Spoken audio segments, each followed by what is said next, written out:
Ce qui veut dire je serai la deuxième femme. Les amis, on les sorties, il y avait un peu d'alcool, il fallait un peu goûter. Ben, shalom, shalom peuple de Dieu. Moi je suis maman Dorcas Kapinga, Mema, présentatrice de l'émission Ta Grandeur sur Bio1 Télévision. Alors je suis honorée que cette émission ait pensé à moi, hein, mon histoire, ma conversion, parce que ben, j'ai aussi une histoire avec Jésus. Je ne suis pas tombée du ciel, je suis passée également par la conversion. Le Seigneur m'a ramassée de quelque part. Et là, il est en train vraiment de marcher, de m'amener vers ma destinée. Alors, mon histoire, j'ai une très grande histoire avec Jésus.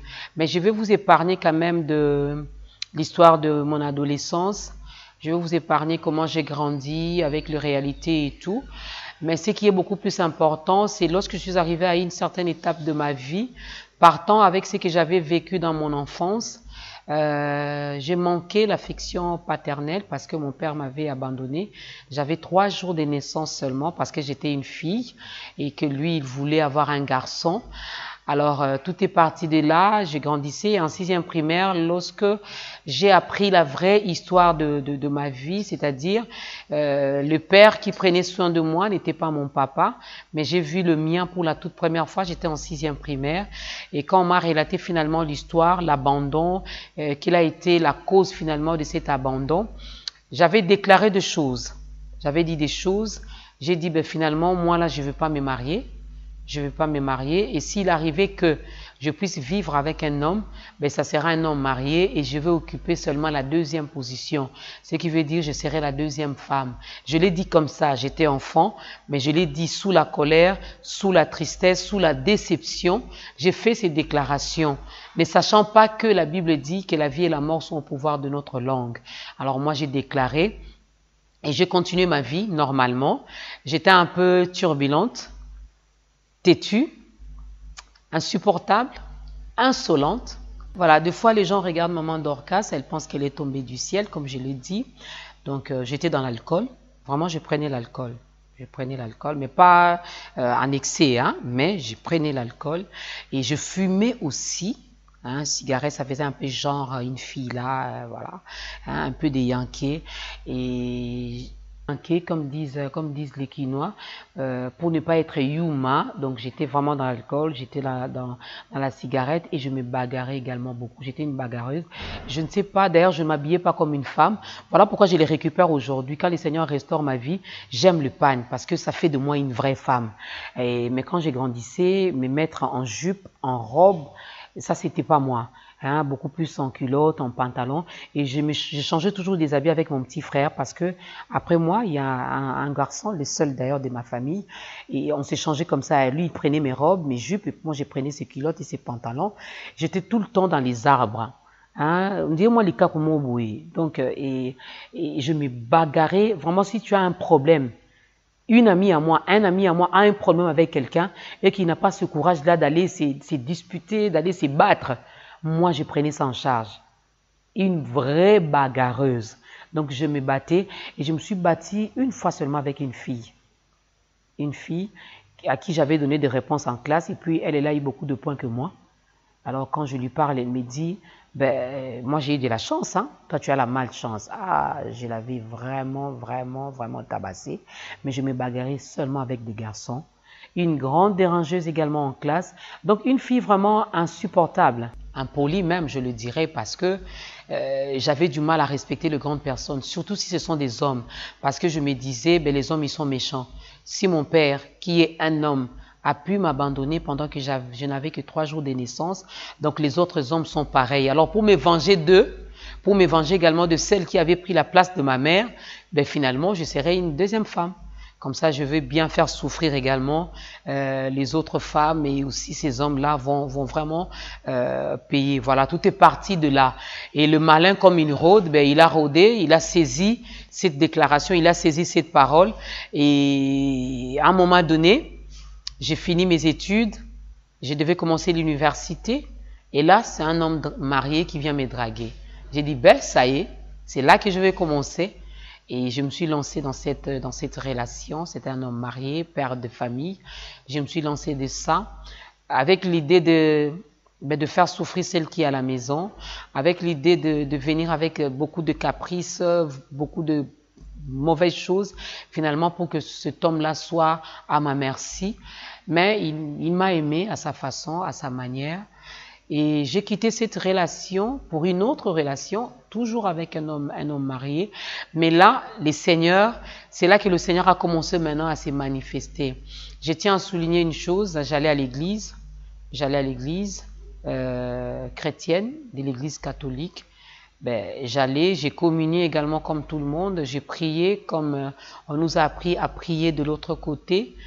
Et voilà que le Seigneur qui avait déjà parlé, qui m'avait déjà choisi.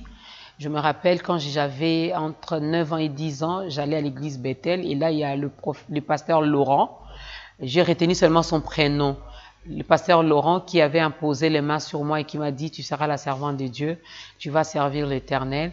Alors quand je regarde un peu le passage, l'évolution, les étapes de ma vie, je ne voyais même pas comment j'allais le servir. Avec toutes les mauvaises choses que je faisais, je fumais, je prenais également l'alcool, je fumais vraiment. Pour moi, c'était une façon de prouver au monde que n'a pas payé Yankee, n'a pas moi, Yankee, fille moins courageuse. Or, le vrai courage, c'est seulement en Jésus-Christ. C'est lui notre courage. En dehors de lui, il n'y a pas quelqu'un d'autre qui te donnera le courage dont tu as besoin. Et voilà, je me suis lancée à ça, dans cette relation. Et un jour, je priais, j'étais bien. Vraiment, je ne manquais de rien. Je ne manquais de rien dans cette maison. J'avais une maison à moi que les messieurs louaient pour moi. J'avais les véhicules à ma disposition. Donc, si j'ai des courses à faire, je fais mes courses. Mais je n'avais pas la paix intérieure. Je n'avais pas cette paix intérieure. Je restais 2 fois la nuit, je pleurais. Je pleurais pourquoi, je ne sais pas. Ce n'est pas parce que j'étais affamée. Ce n'est pas parce que je manquais l'argent. Ce n'est pas parce que je manquais les vêtements. Non, mais je n'avais pas cette paix. Cette paix que l'argent ne peut acheter. Cette paix que l'homme ne peut te donner, cette paix intérieure que seul Jésus-Christ, le prince de paix, peut te donner. Je manquais cette paix.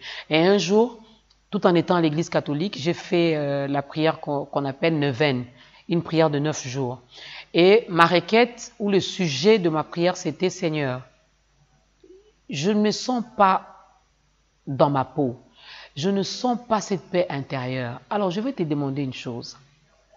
Toi qui m'as créé, toi qui m'as choisi, si vraiment tu m'aimes comme tu l'as dit, je vais faire cette prière de 9 jours. Au 9e jour, je vais parler avec ces messieurs. Si tu es d'accord que je reste dans cette relation, que les messieurs me contredisent. Mais si tu n'es pas d'accord, tu veux que je quitte cette relation, que j'abandonne, que je sorte de cette vie, que le monsieur ne me contredise pas quand je veux lui demander de me laisser partir.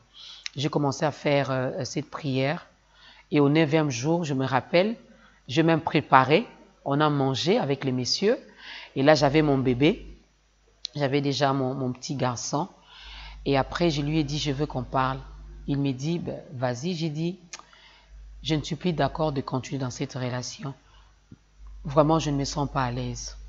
J'ai compris que je suis en train de faire souffrir une autre femme qui est comme moi, qui est femme comme moi. Alors je vais quitter, abandonner cette relation. Alors le monsieur me regarde.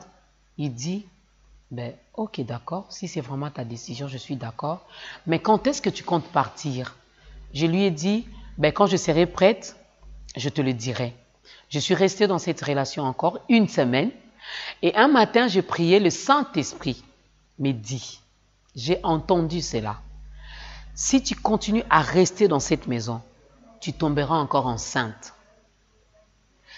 Finalement, cela sera un freinage pour toi, un frein pour toi. Tu te diras, je suis tombée encore enceinte, partir avec 2 enfants, c'est mieux que je reste.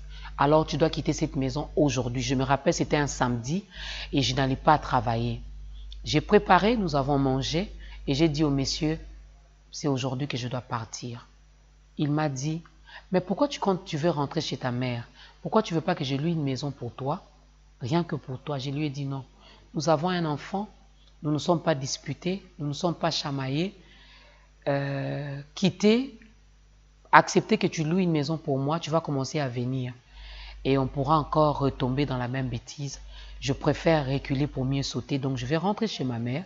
Peu importe ce que les hommes diront, peu importe ce que mes amis diront, mais je vais rentrer. Je vais rentrer et puis après, je verrai la suite. Et là, j'ai fait une promesse à Dieu. J'ai dit, comme tu as accepté que je quitte cette relation, plus jamais je ne sortirai avec un homme marié. Plus jamais je ne dérangerai le mariage d'autrui. Je veux respecter le mariage. Comme tu as dit que le mariage soit honoré de tous, je veux honorer également l'intimité des autres, la relation des autres. Alors, comme le monsieur prenait soin de moi, Seigneur, je m'abandonne entre tes mains.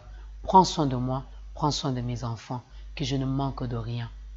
Parce que les gens ne se manqueront pas de moi, mais ils se manqueront de toi.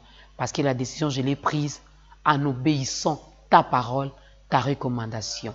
Et depuis lors, c'est depuis 2011, depuis 2011 que je ne suis plus dans cette relation. Et le Seigneur prend soin de moi. Je ne manque de rien. Vraiment, je ne manque de rien. Je peux manquer aujourd'hui, mais demain, vraiment, il fait tout. Et j'ai compris qu'il est vraiment le pourvoyeur. Il pourvoit à mes besoins. Je veux seulement m'adresser à une jeune fille. Je veux m'adresser à une femme. Une deuxième femme qui me regarde, qui me suit en ce moment. Tu peux te taper la poitrine, tu te dis, mais je ne fais rien de mal. Il m'a épousée comme deuxième femme. On a des enfants. J'ai un travail. Je ne manque de rien. Mais laisse-moi te poser la question.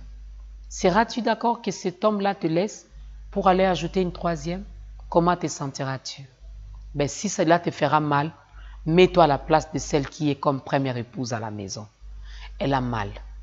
Le temps que le monsieur passe avec toi, il est censé le passer avec sa femme, avec ses enfants. Tu es en train de voler. Tu es en train de voler. Et voler, ce n'est pas bien. Celui qui vole n'est pas enfant de Dieu, mais il est enfant du diable.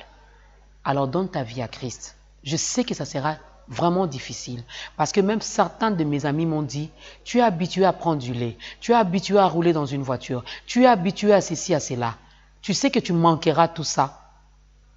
J'ai dit oui, je sais. Ça n'a pas été facile. Je ne vais pas te mentir pour te dire, abandonne directement, le Seigneur prendra soin de toi. Non, ça sera difficile, mais reste attaché à Jésus. Tu verras que ça sera facile. Aujourd'hui, je roule dans une voiture, ma voiture à moi. Je n'ai de compte à rendre à personne et je bénis l'Éternel.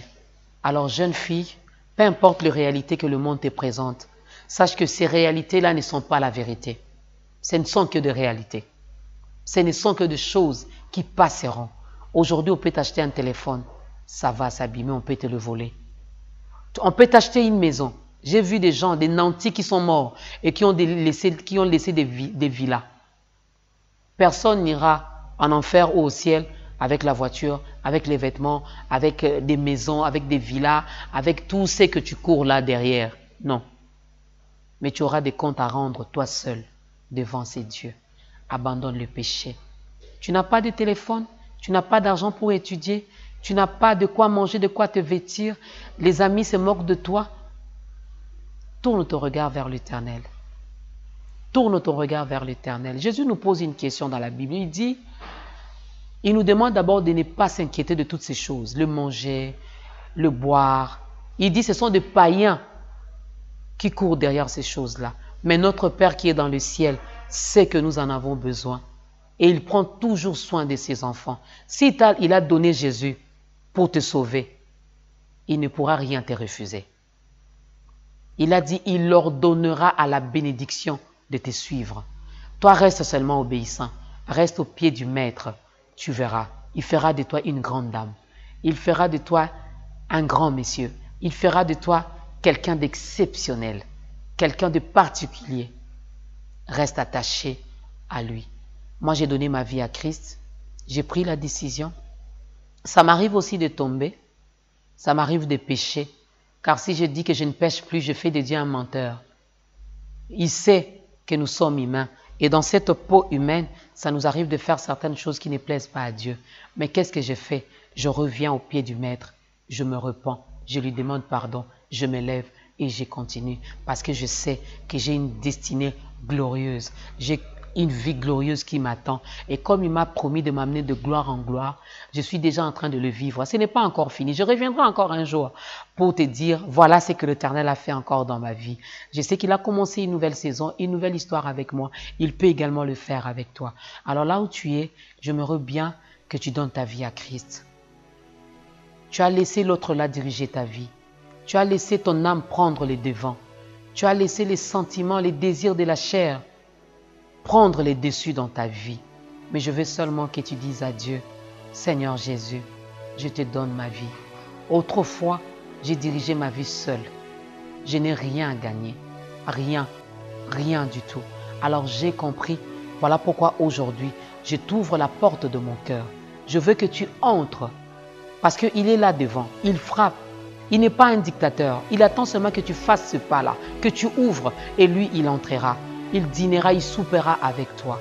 Dis-lui, Seigneur, je te donne ma vie. Je m'abandonne à toi. Désormais, dirige ma vie. Que ton Esprit Saint me remplisse de sa puissance. Que ton Esprit Saint me guide. Que ton Esprit Saint m'oriente. Que ton Esprit Saint désormais prenne le contrôle de ma vie. Que tout ce que je ferai, que tout ce que je dirai, que tout ce que je poserai comme acte soit dirigé, contrôlé par ton Esprit Saint. Au nom puissant de Jésus, je te donne ma vie et je t'accepte comme mon Seigneur et mon Sauveur personnel.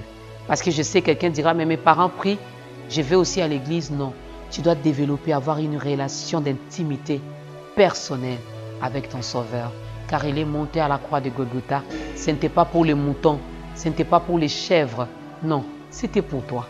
Il t'a tellement aimé qu'il s'est donné lui-même. Il s'est dépouillé. Il a laissé sa divinité. Il a porté cette chair humaine, cette chair pécheresse. C'était pour te racheter. Alors donne ta vie à Christ. Que le Seigneur te bénisse.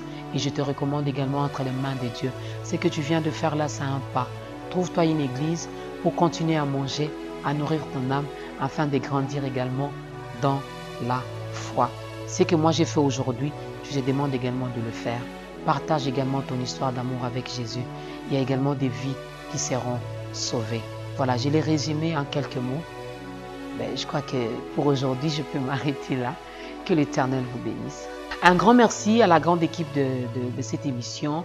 Mon histoire, ma conversion, ils ont pensé à moi. Ils ont cru que j'avais une histoire également à partager avec vous, chers internautes. Merci à Dieu, merci. Merci parce que vraiment, il s'est battu finalement pour avoir un moment d'orca. Je sais que ça n'a pas été facile, mais la Bible dit que Dieu fait chaque chose bonne en son temps. Je me dis, Dieu a voulu que ça soit aujourd'hui, maintenant, et que ça se passe comme ça. Donc, merci à toi, le frère Dieu, merci. Merci également à notre frère Jordi, notre ingénieur de son. Merci également à frère Joyce. Lui, il m'a redonné l'énergie finalement pour que je vienne parler parce que j'avais un tout petit peu faim, mais il a pris soin de moi. Merci également à Bénédicte Kalinga, et c'est ma fille. Un grand merci également à toutes les personnes qui vont suivre avec beaucoup d'attention cette émission. Vraiment que mon Dieu vous bénisse.